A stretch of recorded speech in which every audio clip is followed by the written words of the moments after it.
Welcome back to the Metal Hand of God podcast. I am your host, Wayne, and Norman's brother is always with me. I'm the Rum Guy. What's wrong, man? You didn't like that? You didn't like being Norman's brother? I don't even... Norman who? Norman Bates, Rockwell? man. Norman Bates. It could have been any Norman. I know, whatever. Schwarzkopf, whatever. It was just one of those things. You got to be somebody's brother. Why not Norman's? And we have an amazing special guest with us today. We do. He's returning for the third time on this bastardized show. Our friend and badass man himself, Billy Pon. Hey, what's up, guys? 3 times, I need to get a new agent. I know, right? God damn, man. You're on this fucking show 3 times. How the hell does this keep happening? You know, you're a glutton for punishment, man. That's all there is to it. I mean, it really is. It's not like the cancer was bad enough. Now I'm gonna be on you guys. Right. What was worse? You know? God damn it. Oh, but man. Seriously though, I mean, you said you're still feeling pretty bad, but I mean, all in all, not you're in still spirit, breathing. though. And my mind's working really good. And there was a time during the cancer where even the mind wasn't working. So my mind's working pretty good. I think my body's just trying to catch back up and recoup. Yeah.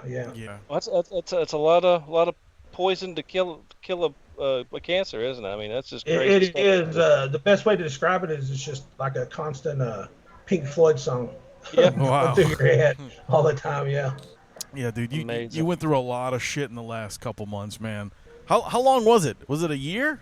You know, well, that's a tough question to answer. I mean, technically, yeah, it's coming up right on a year in June. I played like a gig with my band, Corn-Fed Cadillac, like June 15th. And I got married June 1st last year. I remember But I just wasn't feeling good. Yeah, so I mean, it's just like everybody else. You know, maybe I got a cold, maybe I got the flu, or, whatever, you just kind of write it off. But it just wasn't recouping or anything. And then other things started going on. And then you start feeling like sharp pains in places where you never felt them before. And if it wasn't for my lung filling up, like I couldn't breathe, kind of like I'm doing now, and they went and checked my lung at the emergency room, and I had like a 1.5 liters they drained out. They put this big tube in your back with like an ultrasound, and they take it out. And I did that once every 2 weeks, 6 times until those tests come back, and they said it was cancerous. Oh, that's horrible, man. Fuck. Yeah. What a nice way to get that back, right? You know, like when the test comes, you're like, fuck, man. Couldn't it have been something easier, right? Yeah, just pee it out would have been nice. Right. But even that, like you do that chemo and stuff too. You guys they give this one stuff called what the heck was that called? They called it Dr. or Red Blood or Dr. Blood or something. Vincristine. It's a certain type of chemo. Yeah, that's it. Yeah. And you go pee after that, and your blood's like red. I mean, your pee's like red. Yeah. We actually use that in animals as well. Vincristine. Wow. Yeah. There you go. That's exactly what it is. Our name for it is not Dr. Blood. We call it the Red Death, is what we call it, because because if we get it on us, not inside of us, you know what I'm saying? Like if we get it on your skin, on our skin, or it could cause cancer, or it can make you sterile. It's some really, really, really potent shit.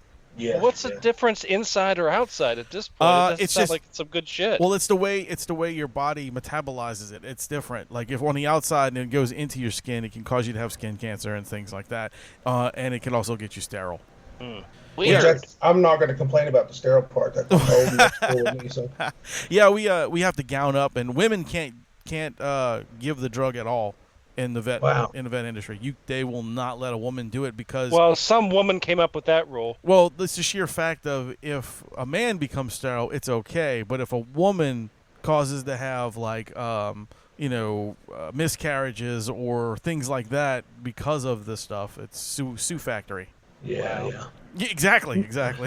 So you're saying you give that to animals when they have cancer also? We do, yeah. We use that. We use that, and we use it. There's a couple other drugs that we use too, but that's the most common one, vincristine. Now, what's the success rate on animals? Animals are different. Animals are way different. We always tell people with the success rate on them, you're probably looking at 4 to 5 months after they'll live. Mm-hmm. And if you don't do the chemo, you're looking at 4 or 5 months they'll live.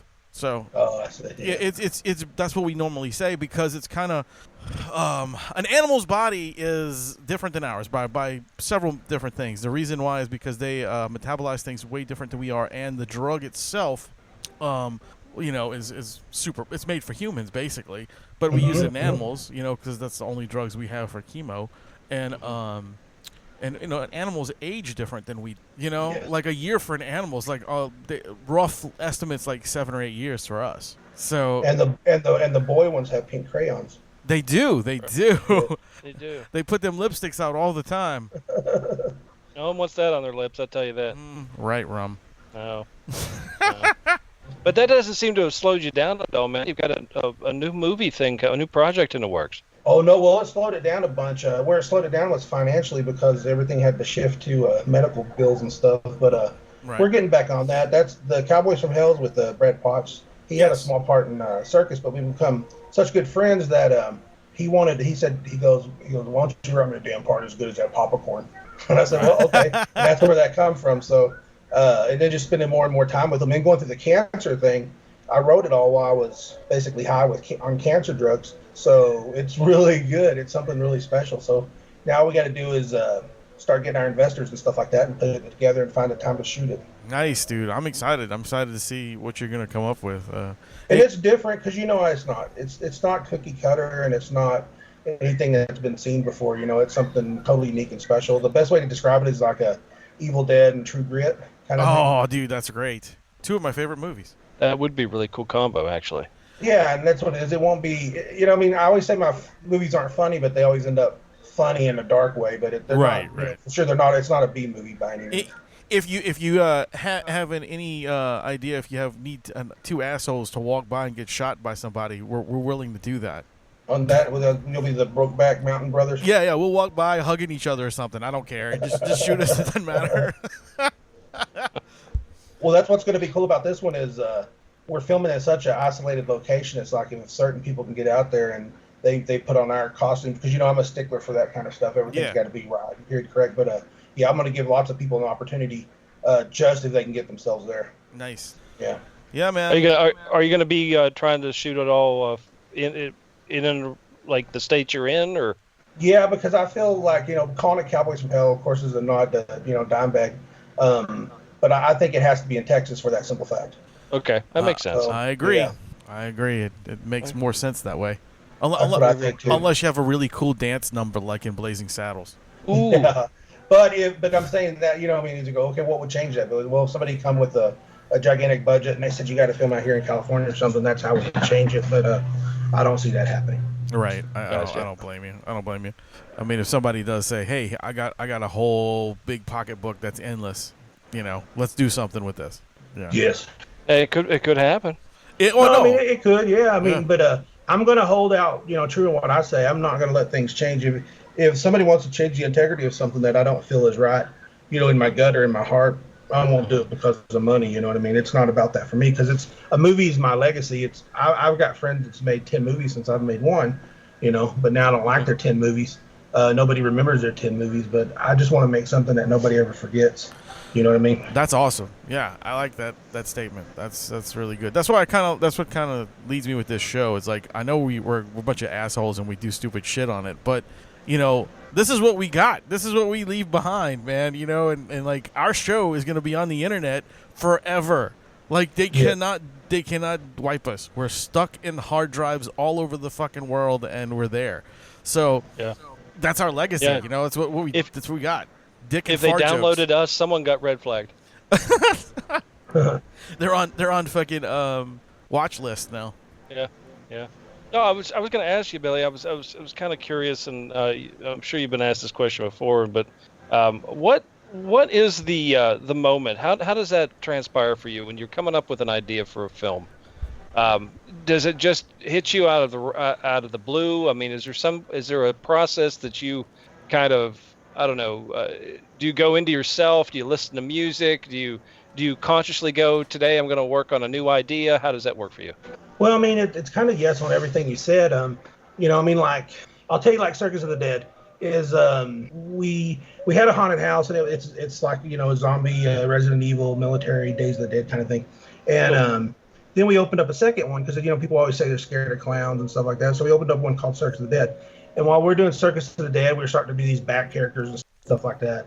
And then that was about the time that Robert Rodriguez and Tarantino put out Grindhouse, and they had a call for fake trailers. So I did a fake trailer called Circuit de la Muerte, Circus of the Dead. And then so that basically come from that title. But more so why I wanted to do that is I've seen so many bad clown movies that I thought, well, what if you did one right? Like, what if you take this stupid idea of a clown movie, just the whole thought of a clown movie, and make it serious and do it the right way? That's how that come about.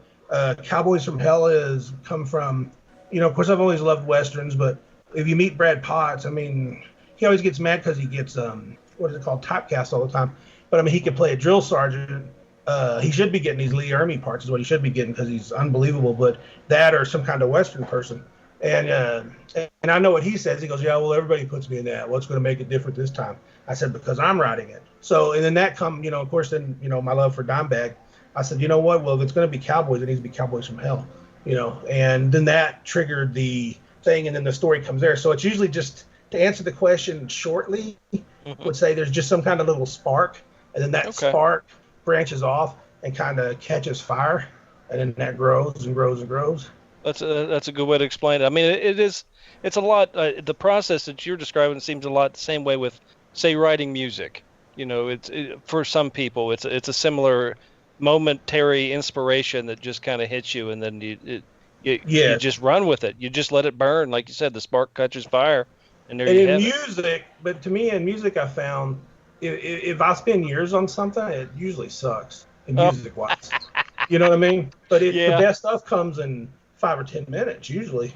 Yeah, that's when true. You're doing music, it sparks, and it's like, what do you call it, incendiary. It's just like boom, dynamite.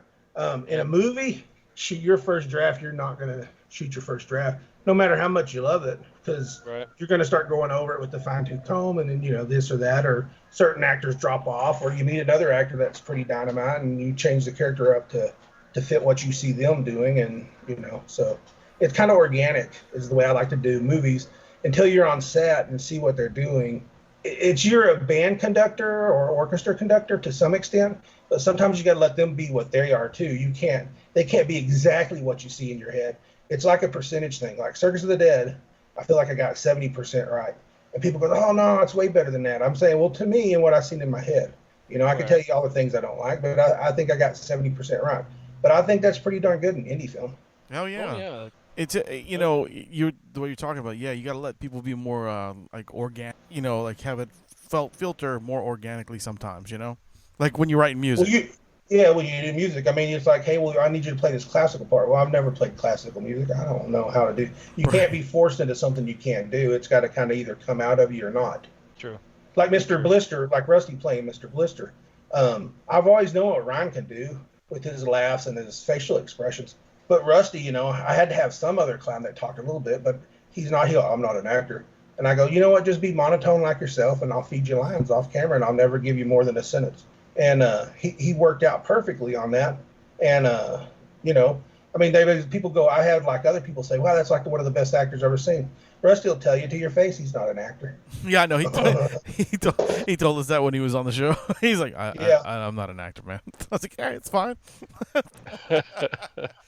But what I did is I took him and Ryan and Little Mike, and I just put their characters on steroids and made them clowns, kind of. Not steroids in a muscular sense, but just like kind of cartooned up their personalities of what I knew of them. Yeah. That's all it was, yeah. And it works. It works really good, dude. Like, I will always say this. I'm still a huge fan of that movie. Everyone who ever asked me about a good movie, and I'm like, well, okay, look, you got to watch my friend's movie. It's fucking incredible. And they're like, yeah, whatever. I was like, no, really, seriously, watch it. It's good.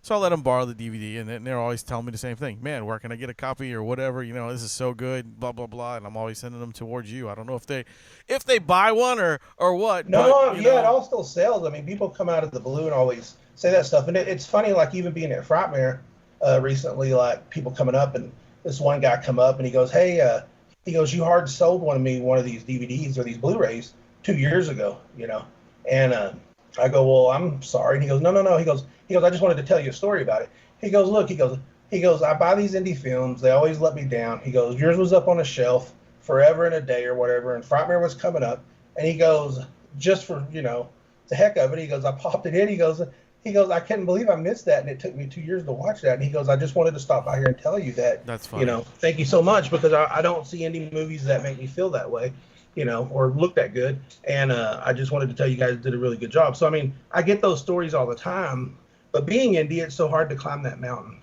and get a lot of eyes on it. It's so hard. Yeah. It's just like music, Oh, dude, trust me, I know. Yeah, that's that's a whole thing too, man. It's like, you throw one song out there and it's that one song in like a gigantic ocean, and everybody's like, okay, yeah, you're just like the rest of them. Like, no, it's not. It's different. Check it out.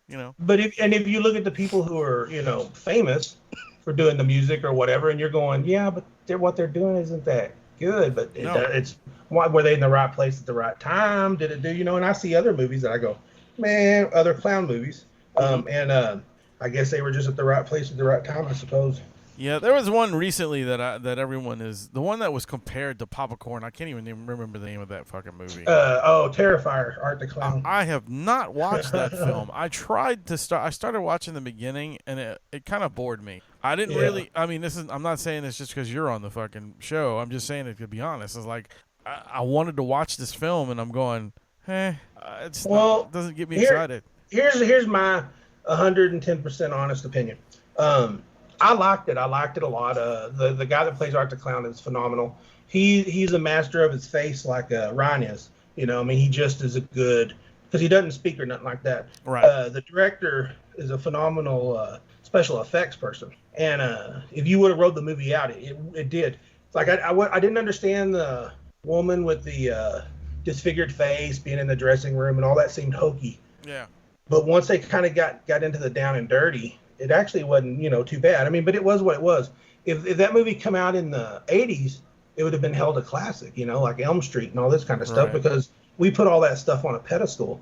But right now there's just so much out. But people would rather criticize now than, it's hard to have a classic now with any kind of flaws in it, even though all our favorite movies had flaws in it. I agree. I mean, I always find it interesting that when you a lot of new movies that are out there, whether they be big budget or not big budget, you feel a sense of they're trying to give you the feeling of nostalgia watching it, either the way they're filming, certain tape, certain angles they use, these old techniques that you used to see in like the old Dirty Harry movies and stuff. They're bringing them back, and it's I can appreciate it. I'm sure you guys could appreciate that type of stuff. But I think to a point, it may be lost on some new generations here. I don't know if they're going to get it. What's your thought on that, Billy? Well, I'm going to go with the second part of that first. The new generation, I mean, at least the younger generation, like my stepkid and stuff, I mean, you can't get their attention for more than 5 or 10 minutes. So if they're not watching something on YouTube, they're sure the heck not going to watch something on TV. That's so true. If I locked a kid into The Ballad of Buster Scruggs and it's his favorite movie, but who would ever thought that? Because to get him away from his phone and to lock in and pay attention to an actual movie is pretty tough. But to go back to, like you're saying, the shots and this and that, I mean, it's like Stranger Things or anything, just this whole retro thing. Even Thor Ragnarok had that 80s feel with the synthesizer music and all that. It's like South Park said with Memberberry. They're trying to attract us and allure us because, I remember. You remember that? You remember the Yoda? You remember synthesizers and the Terminator? Yep. I mean, it's just, that's what they're doing. Yeah, I can see and it's that. not bad, but it's just, it's what we're used to. It's like, you trying to sell us they're baiting us? They're baiting us, but I'm saying, how's there going to be classic rock someday? Yeah. When did it stop? 89, 90, 91? I don't know. I say classic rock stopped after the grunge era. I think so too. Yeah. Well, that's funny because I was listening to Classic Rock Station, and have you listened to it lately? Because some of the songs that are coming on there, I'm like, you're in Soundgarden because they said Soundgarden, and all that. Oh yeah, that's all on there now, and I'm going, fuck, we're getting old. But I'm telling you, if I like I said, well, right now, name some 2000 songs that would be in classic rock. It's gonna get tough. I can't name, dude. I can't name any. We always have this talk. Me and my boss at work. We always have this talk about like what songs from any year and from 2000 on would be considered a classic or something that would last. And I said nothing. Nothing. Well, you get the mix-ups, like I would say, like the Velvet Revolver, maybe, but that was like, do you count that as one? Because it was that or Audio Slave. Do you count that as one? Because it was kind of a mesh-up of older stuff. It was old guys doing it. You know what I'm saying? Yeah. Like I wouldn't count those bands. I'm talking about like some new band that has New come bands, out. right. Somebody that's come out in 2000 or whatever. Like even these pseudo punk rock kids like the Blink 182s and the well, not even Blink 182 because they came out in the 90s, I believe. Yeah, they got a new album coming out. Just throwing that out there, it's bizarre. And it sounds like pop music. Yeah, no. Wait, did you see that? Did you see? I saw it. I posted the video of that terrible Lil Wayne and Blink 182 mixed together, which fucking terrible. Well, it's Lil Wayne. Well, it's Lil Wayne, but why did they do it? They did it so these younger generation can watch it. Because that's in what 3 minutes on the internet and like it. Yeah, that's what they want. That's Yeah. that's gonna make them blow up again for like another year or two. You know. We don't take the time as a culture anymore to sit down. It's like it's movies. Good movies are like a concept album or something. It's just we don't take the time. It's all about a song, 3-4 minutes, and move on with your life and stuff. And it's like I want to bring back real movies. Yeah, I agree with you, man. And like me and Rum always talk about, like, remember going to the music stores or even going to rent a movie or something, and we got to look at the cover, we got to look at the back, we got to make sure we want to see this. Or like with the albums, we're like, first thing that drew us in was the artwork on the front, and then we bought that record, and what we do, we sat down and listened to the entire fucking thing. Yeah. Not one cut, the whole album. Well, that's how you decide. You take the Motley Crue stuff, all the early albums, the first 4 or 5 albums, every cut on every album. Yeah. But then they get to Generation Swine, you don't know as much, and you get to this other one, don't know as much either. So it's just the way the world runs. I don't know what's going to happen in there. But I guess something's got to blow up and change it all, or I don't know that it ever can. Maybe it'll fall back. I mean, it happens on occasion. A generation will come through, and it's like, whoa. That wasn't expecting that to get popular again. Maybe that'll happen. Yeah, it's you say that, it's kind of funny. There's a local band here called Green Gasoline. These kids, and when I mean kids, they're in their probably early 20s. Okay. Are fucking incredible. Like, I'm not saying that because I know the guitar player is one of my friends or whatever like that, but he was in a band before called Royalty, and they were fucking terrible. He was the only one in the band that I told him right off the back. I said, kid, you need to find yourself some guys like you because you got something special. I'm like, you are gonna make it. I mean, he even looked like fucking what's his name from Aerosmith, the guitar player. Joe Perry. Joe Perry. Yeah, I mean, like, he had that swagger, the way he was playing, and his sound is just so incredible.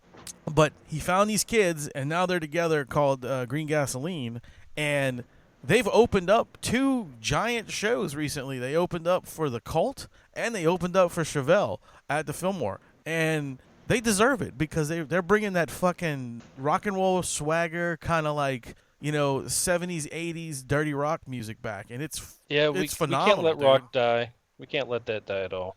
Like, but is it just going to be reinventions of what was? Well, yeah, you're right. You're right. There's not going to be anything. I don't think there's going to be anything groundbreaking that's going to be different. Like somebody, like the last different thing to hit the world in like rock version was that grunge era, and everything else has just been teeters from that and pop music. That's been blending together. And they're trying to do stuff with all this electronic stuff, like when they had the big Skrillex bullshit that was out for a while, and which sounded like Transformers having one in mind. Yeah. But I don't think there is anything out there as of now that I could say that's going to be like this huge, oh my God, But it's like that. I'm sure the guy's good, and I'm going to check out that Green Gasoline too because it sounds, it sounds like something I'd like to hear. Yeah. Because if I see the energy and stuff like that, because sure in the hell, I may be playing the same type of stuff that I heard a long time ago, but I sure don't have the energy and the look anymore. Now it's like if they picked up a record of us in the record store, with me and a bunch of old fat guys, it's like back then you wanted to see what the band looked like and all that kind of stuff, right? Before the internet and all that kind of stuff.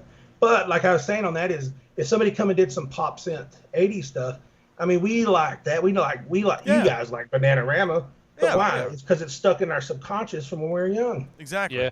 But if somebody else wrote a new one, would you like it? You'd say, oh, it's kind of cool because it kind of takes me back. Member berries. So that's what I said. It's like it triggers something, but it's like, will it ever be as big again? will you ever hear Led Zeppelin again? Will you ever hear Van Halen again? You know, it's like, I don't know that could ever exist anymore.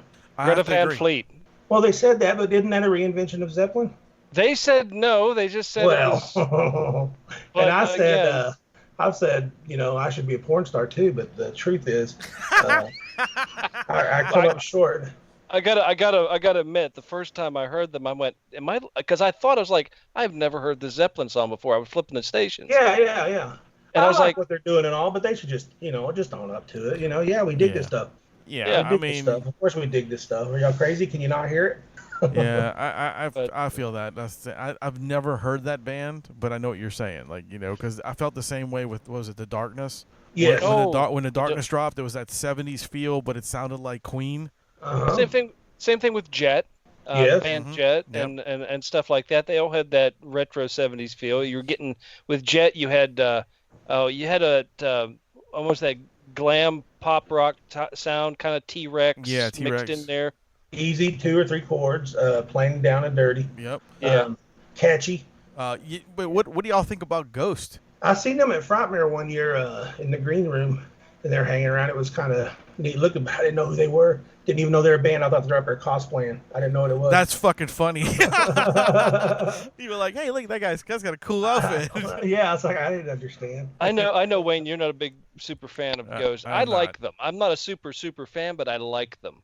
I like what they're doing because to me, they, again, back to what we just said, they've got that sound, and to me, it brings me into the that sound of acid rock. That's what I get from it. Yeah. Very, very Iron Butterfly and Agata Davida, Old Doors, that sort of Deep thing. Purple meets fucking King Diamond is what I have to call it. Yeah, and I dig that. I think because it's different, you know.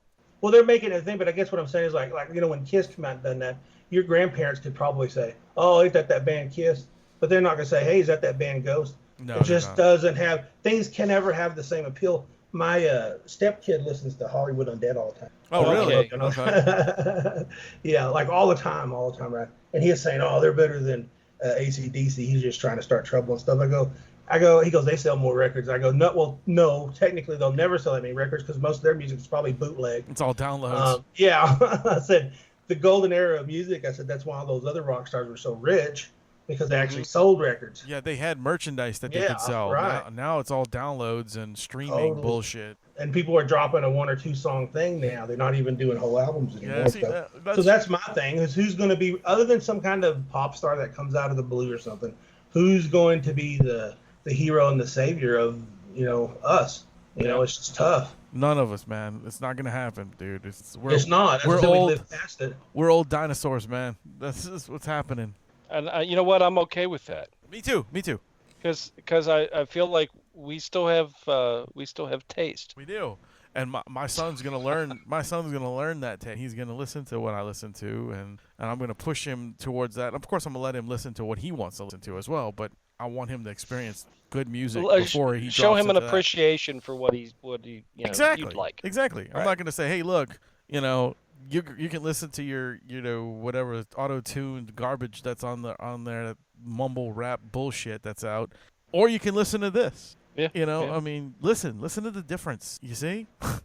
I'm going to shift gears here for a second, and I want to ask you, Billy, how was Texas Frightmare? Texas Frightmare is the biggest I've ever seen. Like, I mean, they sold out of their day tickets for Saturday. Yeah, that was crazy. I'm not sure. Like, I've never heard that happening before, and I could even be wrong on my information, but I heard that's like 30-something thousand tickets. Yeah, that's the first year I think that they've done that. Yeah, and that's I mean, amazing. It was shoulder to shoulder. Now, it was a different year for me because I wasn't feeling too good, and like I said, walking 30 feet kicked my butt. So you can imagine walking to the elevator, waiting for an hour, getting down there, walking through all the people, trying to get to my table.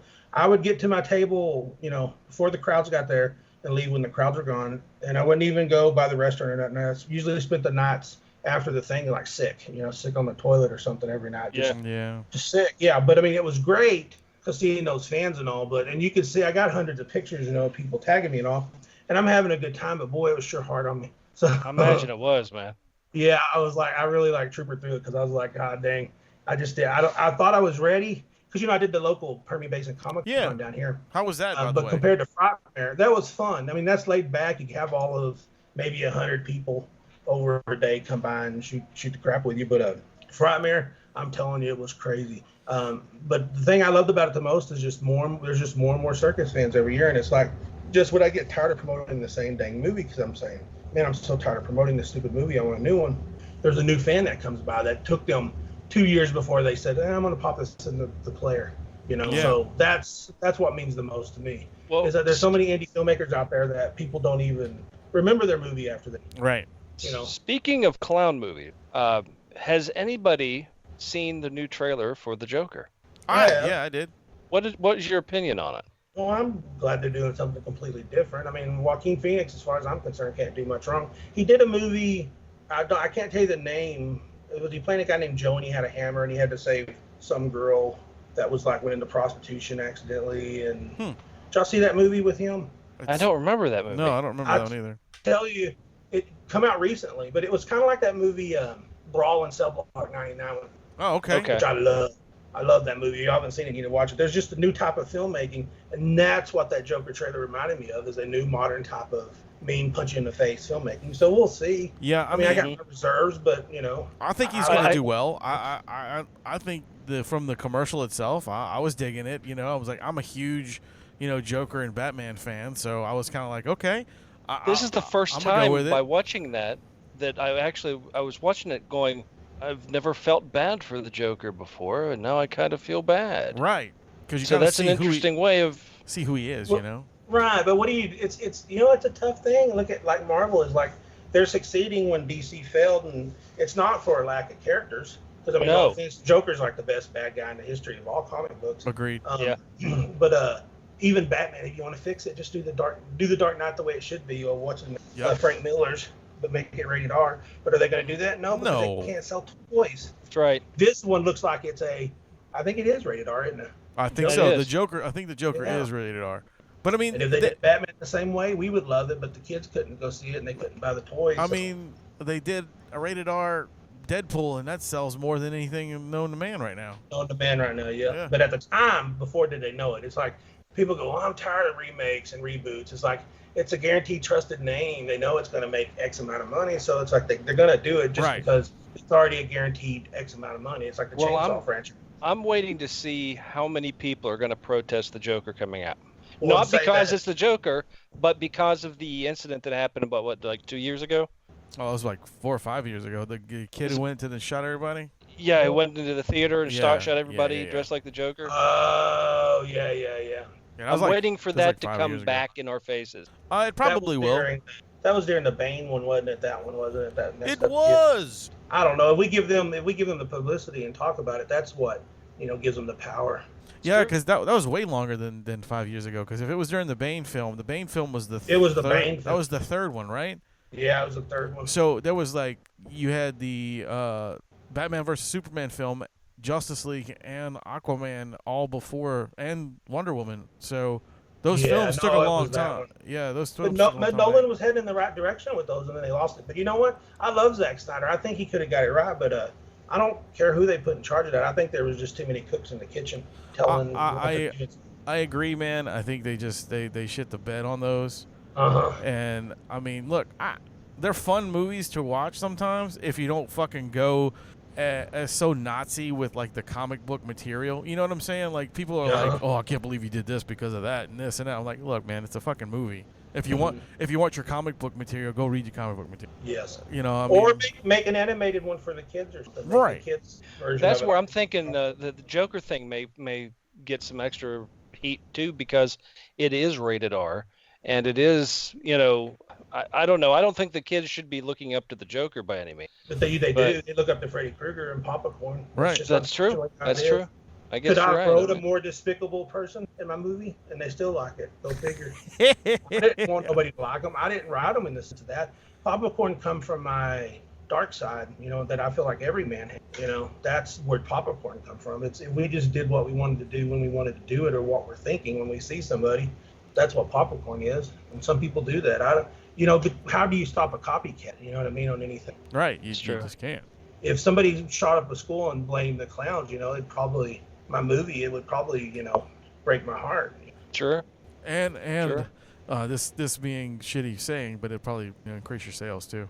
Yeah, but I don't. But you know, at the end of the day, I always feel like karma and stuff will get you. So I don't ever put money first. Now, I once said that and was doing pretty good, you know, with the big old nest egg to make another movie. But the cancer, I wipe that out. I'm kind of busted. But you know, it's not that. If I can get my health back, I know, you know, if I can fight another day, I'll get back to where. So it ain't about the money for me. Well, how much running do you have to do now? Back and forth, that sort of thing. You still going to doctors, of course, and all that good shit.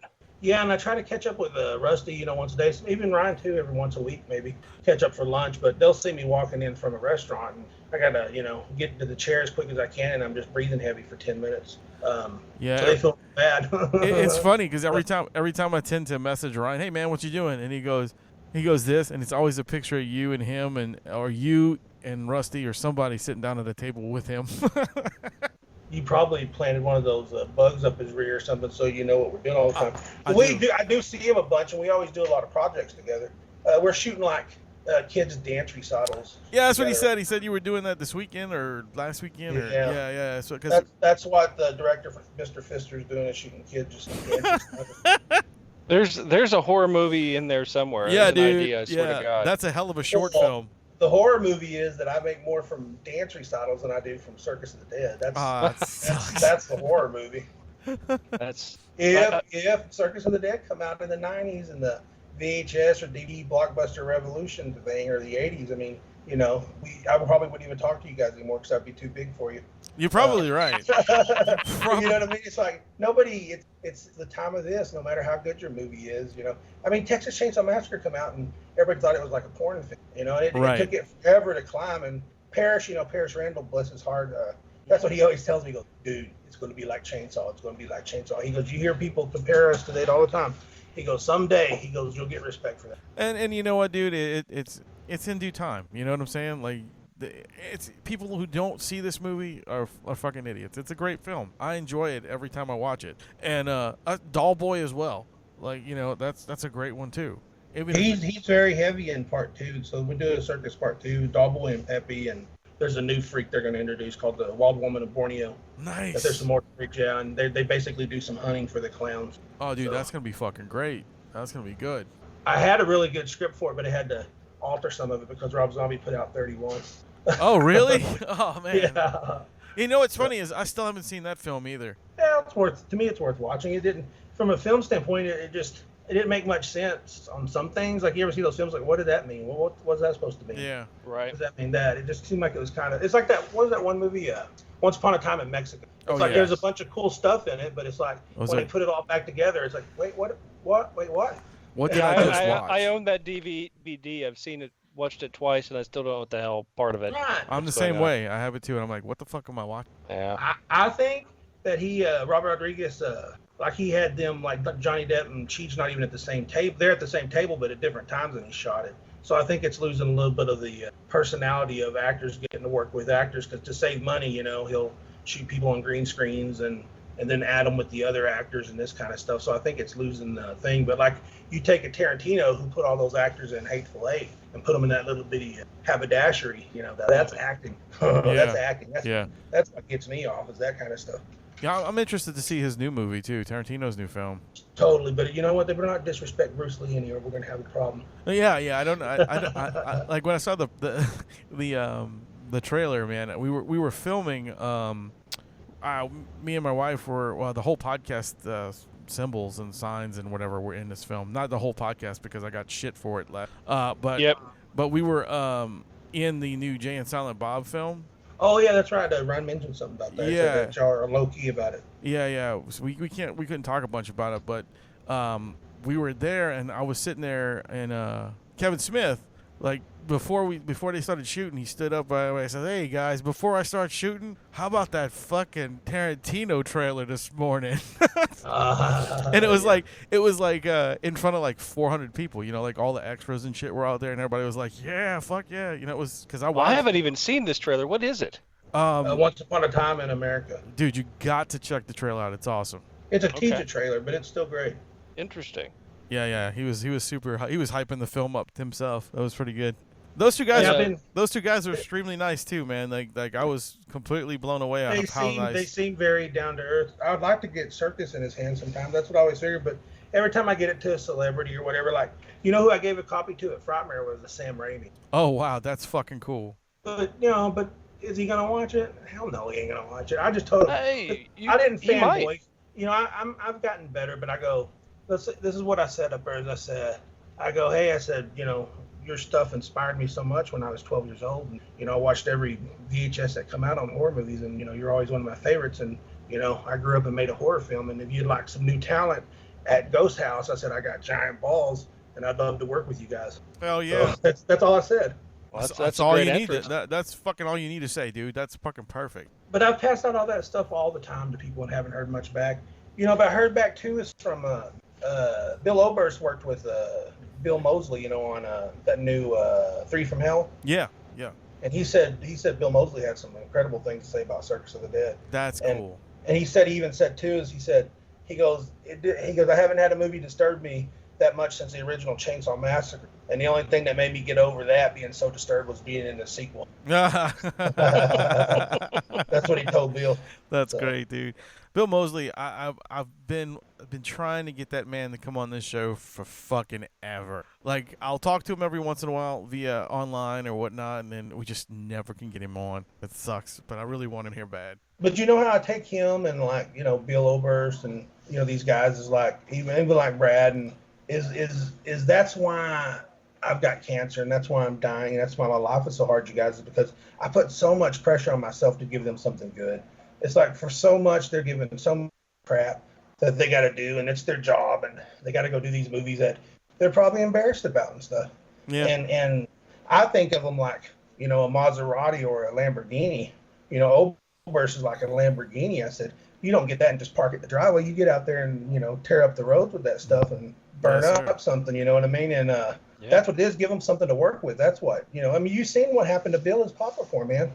That thing just, could have. I sometimes feel like I couldn't have cast anybody in the world better than that was cast. No, he was fantastic. Wow. So that's what I want to do with like a Moseley and stuff. And this Cowboys from Hell is I got some not on. I'm not going to say it out loud or nothing, but I got some old school people in their 70s and 80s that I'm hopefully have a good cameo on this. It'll be the first time I get to work with named talent, and I'm going to try to bring them in for a weekend. Is what I'm going to try. Very cool. That's awesome, dude. Yeah. That's awesome.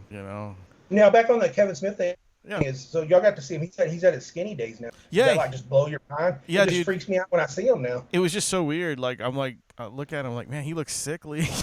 Yeah. but it's because we've seen him so heavy so long. It's like when you look at him like that, I'm like, fuck, dude, you look crazy. But no, we got to see everybody. Like without giving away too much shit. Like almost everyone that was in those films. When can you give away the shit? Because you've been silent about this for a while, and I haven't seen anything. We cannot give away anything until at least the first trailer's released. You didn't tell me that before. You have to do like a non-disclosure thing, sign all that stuff. Yeah. So. Yeah. Oh, interesting. Okay, because you didn't say about when you were able to talk about it. You just said, it'll be soon, and I'm like, when as soon as the first trailer drops or something, we can talk a little more about it and like kind of let out a few things. But are you playing a bellhop where you go paging Herman? Dude, I wish, because that'd been really fucking funny. No, it's a stretch for him. He's playing a podcaster. Yeah, we're playing ourselves. It's gonna seem like you're acting probably too. Yeah. Look at that dude. He can't even play a podcast. He can't even fucking talk. Nah. But those two guys, Jason Mewes and Kevin Smith, were fucking incredible. Like, where we were set up, Mewes sat next to us and sat in my chair next to my wife. Him and his girlfriend were just sitting there the whole time just bullshitting with us. It was really cool. Like, they were very down-to-earth guys. They weren't, like, fucking uppity dick face. And very cordial. It's like to meet these guys and to realize that these guys are as cool as they are on screen as they are in real life. It was really cool. I was supposed to go down, but he told me I could. Oh, yeah. I did not. That's a crappy friend. They should get him at Frightmare, maybe. Yeah, that would be fucking cool. He worked with Michael Parks. I was at Frightmare that last year. He was there right before he passed. Really? He was talking about working for Kevin Smith. I guess they just did that. What is that one movie where he played the cult? What was it called? The Red State? Red State. Yeah. Red State. Yeah, he was the cult leader. And he goes, I just can't. Yeah, and he was like, Michael Parks was, he was old and all that kind of stuff, but that's what he said to me. I was telling him how much I liked him. He goes, I can't do that acting. There's too many damn words to remember now. People write too many words. Too many words. Tarantino writes way too many words. Yeah, Red State was a good film, and it got terrible reviews, but I thought it was pretty good. Yeah, I was. When did it come out? I want to say, was it early 2000s? Yeah, it was one of the early 2000 films. Yeah. I couldn't remember. I remember seeing it. I just didn't remember when I like, saw it. Like that was like the fall of Kevin Smith. Was like Red State and the one with Tracy Morgan and Bruce Willis. Fuck was that? Oh, Die Hard or Around the Block, the Precinct. No, it was one of Kevin Smith's films. He did. It was Jersey Girl. It was a buddy cop film with Tracy Morgan and fucking Bruce Willis, and I can't remember the name of it. Cop Out. Yeah, I've never even seen that one. It's funny. It's really funny, but it got shit reviews, and that kind of like killed his career for a while.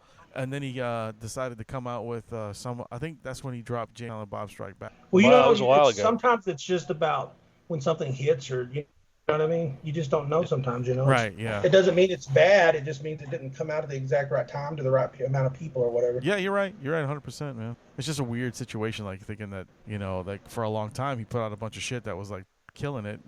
Well, not really killing it because he says most of his movies were low budget indie films, and they didn't do too well. But to us, I mean, they're fucking cult classics. Chasing Amy, fucking Dogma, Mallrats, dude. Jesus Christ.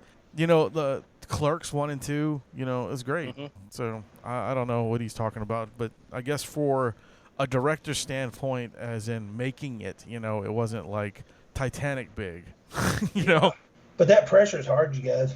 You try to sit down. If you made a movie and then you go sit in the back of the room of 1,000 people watching it and see how you feel for the first time, it's a tough thing to swallow sometimes. I went to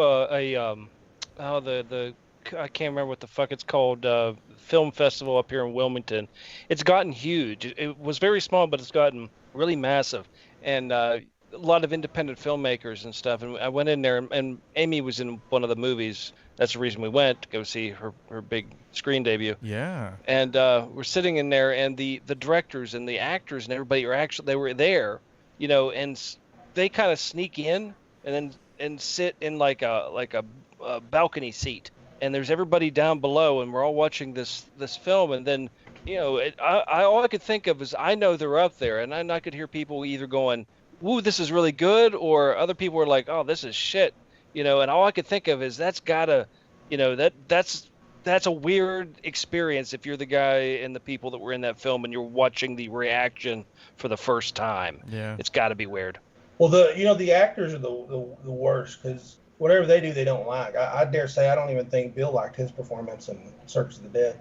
So I mean, it blows my mind. Is they just don't like themselves. They like other people, but they just don't like themselves. They're their toughest critic, I guess. But I'll tell you a true story, and I'm not gonna give away no names, but one of the actors from Circus was up north or something doing a screen. This is when we first come out. It might have been our third premiere or something.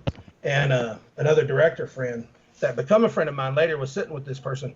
And that whole time during it, they're almost embarrassed, saying, "Oh, I can't believe I'm in this smut fest and this and that and this and that and this and that." And at the end of the movie, like the crowd went nuts and did a standing ovation and all this. And they realized it was a hit. And he said that my director friend said, "Well, yeah, they changed their mind really quick, Billy, on all that." And now that actor just said, Billy Pon can't do no wrong.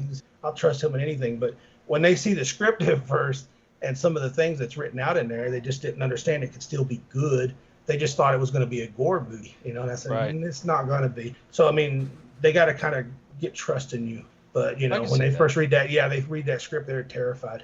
They're like, what did I sign up for? I could see that. I mean, because you're not sharing the vision yet. You're just reading the words. And now, like anybody that's worked with me before, but even not, like I've got hundreds of actors. I mean, that's why I hate Facebook Messenger so bad. It's like, it's if I go on for 1 second to check a message, it'll light up 30 or 40 times. It's a small talk, and I appreciate everybody checking on me, but it's like I can't. It's hard to respond to everybody and have conversations because sometimes it's somebody that I've never met and I go, "Hey, what's up?"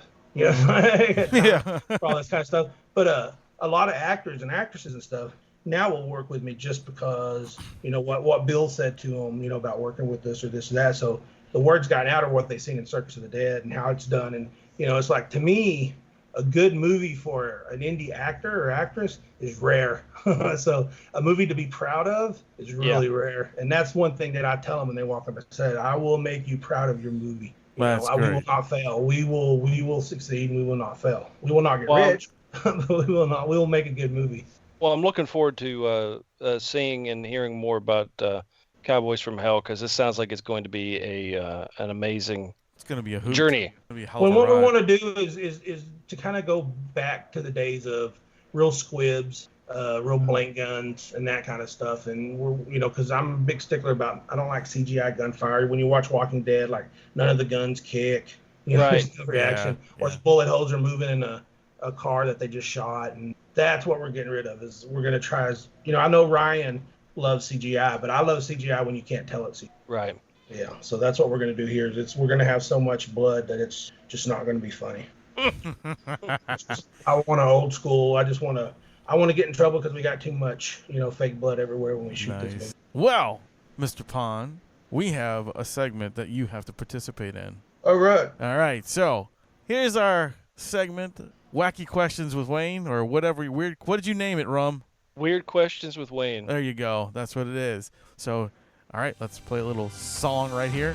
It's time to make this a little strange with weird and wild questions with Wayne. Awesome! It's all right, and Billy. there you go. Are you ready for this? Are you ready for these insane questions? Yes. All right, they're on the fly now. So, Okay. number one, would you prefer goat's milk or almond milk? I just talked to somebody today. They said goat's milk's good for like ailing things that's messed you up. So I just talked about that today. So I'm gonna say goat's milk. Nice. See, there you Sweet. go. See, learn things, people. Learn things. All right, let's go. Let's go down the line. I got a bunch of questions. So if you were stranded on an island, what would be one and only food you could have for the rest of your life? Probably hamburger meat that I could grill. There you go. All right. I could do a lot of things with hamburger meat. That's true. There You you go. can. What is your adult beverage of choice? I don't think I got one. Does Diet Dr. Pepper count? That would be. That's great. That's pretty adult. I mean, Yeah, I don't. That once the cancer stuff started, the only time I ever drinking during the year is Frotmare, and I didn't this year because once I was on chemo, you're not supposed to drink and all that stuff. So I've just Right. cut it out. I haven't had any booze in over a year. Nice. Good. Well, Good good for for you, you, man. man. Good for you. Even though it wasn't by choice, but still good for you. Who would win in a fight, Peter Dinklage or Tattoo? Well, Peter Dinklage, because Tattoo's probably a pile of bones right about now. I mean, in their prime, man. Come on. Oh, I'm gonna take the Tattoo because he's a Hispanic, and Hispanics always make good boxers. See, I wouldn't have thought that at all. Dinklage is white, and he's probably grew up in a silver spoon in his mouth, and Yeah, probably. acting and all that kind of stuff. Tattoo's probably hardcore from the streets. What is the weirdest thing you've had in your mouth? Papa Corn's fake penis. Ah, I bit it one time and to post for a picture. And you know what? That will never. That nobody else could answer that question as good as that. Like, any other questions? Somebody always goes, "Was Papa Corn's penis real?" I go, "It didn't taste real." If there was one celebrity that you would get starstruck over if you got to meet him, who would it be? Well, I don't get starstruck over actors and stuff. I would get starstruck over Eddie Van Halen.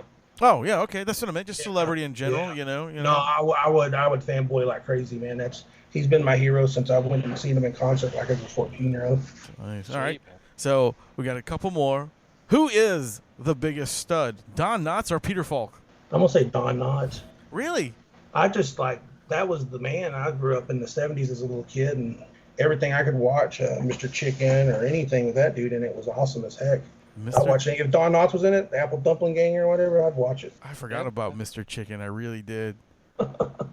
Oh my gosh. So he's the man as far as I'm concerned. His leisure suits and all that stuff. This is kind of funny because this may go where it goes. Which is the true trilogy, Star Wars or The Lord of the Rings? Well, I'd say the original Star Wars. All right, that's what. Yeah, of course. I wasn't going to talk about the new ones. Nobody talks about those. Nobody talks about that. And last one: should spandex have a weight limit? Yes. my lower half says absolutely. All right, that was wacky questions with Wayne, or weird questions with Wayne, or whatever the fuck it is. Just really strain your brain with those weird and wild questions with Wayne. Awesome! Anyway, There it is. thanks, dude. Thanks for doing that. We've been doing these doing that every once in a while with our guests. So It's got a that killer little opening number that you actually didn't hear, and it's got a nice little closer that goes with it. So Oh, good, because I was thinking, well, should invest in some music instead of just humming or. Oh no, we do. We actually. No, have those. it's on Pogo or something. I don't hear it. Yeah.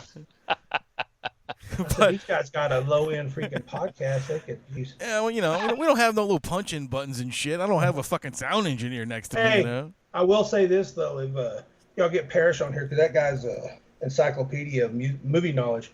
But on those quick questions, he'll screw that up. He cannot answer quickly like that. He would go on. Oh, that's great. Don't say nothing. But if he goes on there, I'm telling you, there's no way he can answer those fast. All right, we're gonna get him back on and do that. Yeah, he's gonna say fast, then he's gonna go in about 4 hours on each one about things. I love Parrish. He's such a great dude. He really is. Oh, I love him. His character in Cowboys from Hell. He plays a guy named. See, nobody knows this stuff yet, but he plays a guy named Butch Jarek, and he's one of my favorite characters in there. I purely wrote it by. I'm always screwing with Parrish, but I love the guy like a brother, and but I did what I did for Ryan and them. It's like I wrote a character that reminds me of Parrish, and it's just like it turned out so good. That's great, dude. Sweet. That's great. Well, Bill, man, look, thank you for coming back on the show, man. This is your third time, and actually, I looked it up, and the last time you were on was like a year and a half, 2 years ago. Wow, I was cancer-free, or was I? Who knows? It was stewing. It was brewing, man. You were growing your friends. Mm-hmm. But I'm so glad that you were you are in remission. You beat this shit to a point, and we all know that you're gonna beat the rest of this shit. So and feel better and make another movie. I was also telling Ryan too that we're gonna send out some of those Texas Frightmare DVDs for you to give away to some of your listeners. So whenever that'd be great. Okay. Yeah, I'll send them out to you, and then you send them out to some winners. I'll send you like 6 of them out, and then a couple for y'all. Damn, dude, thank you. That's that, fucking man. awesome. I appreciate that, man. Yeah, we'll definitely do that. We'll do like giveaways and stuff. Perfect. But yeah, man, thank you so much, and like tell everybody your website and stuff so people can go check out things. Go to bloodybill.com if you want to order a hard copy of the movie at circusofthedeadmovie.com. I'm on Facebook under Bloody Bill, Instagram under Bloody Bill, and under Wayne's mom as Bloody Bill. You motherfucker. Oh God, that's why I love you, man. 'Cause I could call you dad every once in a while. Anyway, thanks for coming back, dude. And like I said, we'll make this happen again, and hopefully next year at Frightmare we'll actually be. Y'all gotta get out there. Yeah, get out there. Get on there early because pretty soon they'll start doing the vendor sign-ups and I think that's what we're gonna do. I think we're gonna get a fucking table this year and like actually set up, and hopefully we're not too far away from you guys, and we can actually. Well, even if you don't, because the tables are hard to get, but at least get that media pass. Yeah. And do some stuff out there. Yeah. Even if we just roam and do interviews, that'd be fun. Yes. Yeah. And I've seen a lot of people doing that, and their footage is incredible from last year. Yeah, man. Sweet. We're gonna tear it up this year, man. So, but anyway, I was your host, Wayne. I'm the Rum Guy. That's Norman's brother, and of course, Bloody Bill. That's right. Wayne's dad. And remember, ladies and gentlemen, boys and girls, to keep it metal. Yeah.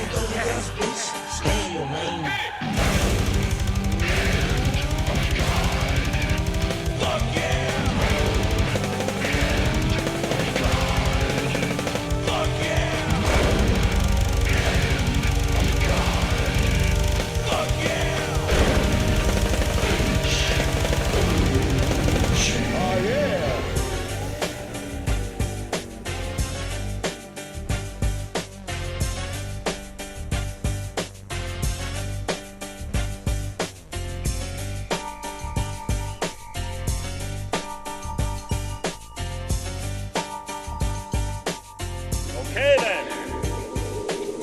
That's it.